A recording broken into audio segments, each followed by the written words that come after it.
L'apparition des bancs de sable sur la rive droite du Poul Malébo prend des allures inquiétantes ces dernières années. Chaque année, en période d'étiage, les chenaux de navigation de la rive droite sont le plus souvent obstrués par les bancs de sable. Une situation qui ne peut laisser indifférents les chercheurs congolais au regard de la dégradation continuelle de la morphologie du fleuve.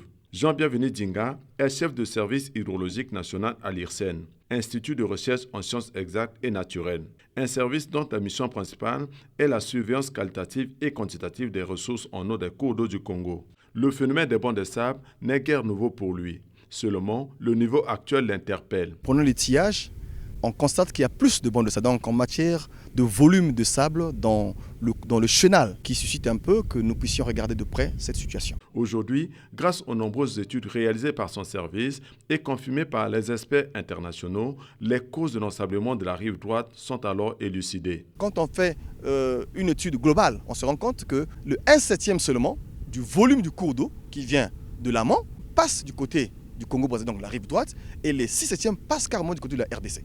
Donc ça veut dire qu'à la longue, avec le problème d'ensablement, puisque les berges sont des berges ensablées, qui vont finir par se retrouver dans le lit du fleuve, et au finish, on peut atteindre un blocage carrément du Sine, le chenal droit. Les causes étant connues, la solution aussi proposée reste alors aux autorités compétentes de les appliquer afin d'épargner les sites portuaires de Brazzaville de l'éternel problème d'ensablement. Nous avons au Congo un service qu'on appelle le service commun d'entretien des voies navigables, qui entretiennent le chenal en enlevant le sable, en créant donc un chenal pour que les eaux passent et que les bateaux passent. La méthodologie que nous avons proposée à nos amis de voies navigables, c'était ce qu'on appelle le dragage orienté. On va draguer dans le sens de l'écoulement.